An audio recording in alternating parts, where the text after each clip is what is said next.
Small caps underperforming the market today. The Russell 2000 closed in the red as the S&P 500 and NASDAQ both posted record closes. But our next guest says small caps should outperform over the next few months. Let's bring in BofA Global Research Head of U.S. Small and Mid Cap Strategy, Carey Hall. Welcome back to the show, Jill. So NASDAQ's making new highs. Small caps are not. What does that tell you, and why do you think it reverses? You know, we've seen a bit of a breather in performance from, some of the styles that had worked previously in terms of small caps, in terms of value.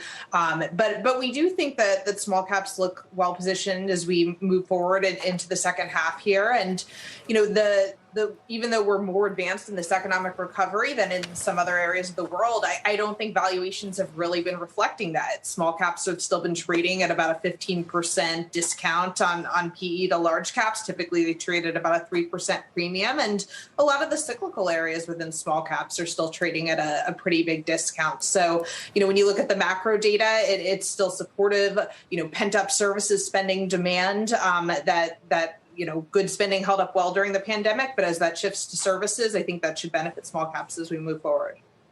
Do we need to see a little turnaround in Treasury yields here for that to work on the whole economic growth, inflation argument? Because they've kind of gone the other way and gone back below 150, and that's helped growth outperform. Right. I mean, we are expecting higher Treasury yields from here. We're looking for 1.9% on the 10-year by year end. If we're in a backdrop of rising Treasury yields in the context of a strong economy, that tends to be supportive for small caps. But, overall, interest rates haven't been necessarily the most correlated macro variable with small cap relative performance. So I think, credit conditions remaining supportive, global macro remaining supportive. The ISM is certainly one risk if you do see that peak out, but at least for the near term, we are expecting the ISM to remain at elevated levels that we've seen. So, we're continuing to monitor the macro data, but our regime indicator that we track tells us that we're still in mid-cycle, which tends to be a backdrop where small caps and value stocks tend to continue to outperform. So even if the magnitude of that alpha goes down from what you saw in that initial early cycle bounce off the bottom phase, you do tend to see these styles typically work. And for value versus growth, when profits growth peaks out, that's typically when you want to rotate back into growth, which we're not looking for that to occur until the end of the year. That said, Jill, I mean, in this inflationary environment, particularly the possibility of labor costs continuing to rise and perhaps rise even faster, does that not hurt smaller companies more than it hurts bigger companies?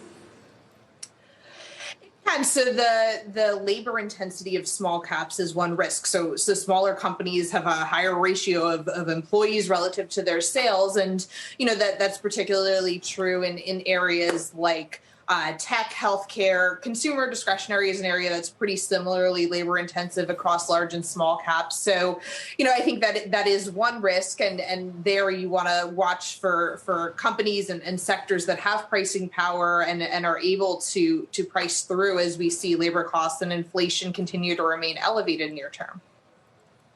Within the Russell, Jill, what particular sectors do you like best? You said cyclicals were undervalued.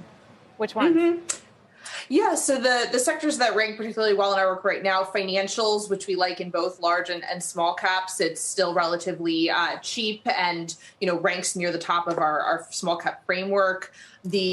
Some of the more inflation-oriented sectors, energy, industrials, still rank pretty favorably within our small cap work. And then I'd say the consumer discretionary sector is one area that looks more favorable in small caps than large caps right now. It's similarly labor intensive, as I mentioned, as a risk, but the small cap sector benefits a lot more from that pent up services demand. It's more exposed to the reopening of the U.S. economy and where consumers are going to be spending their money in terms of the small versus large call there. Shepard Smith here. Thanks for watching CNBC on YouTube.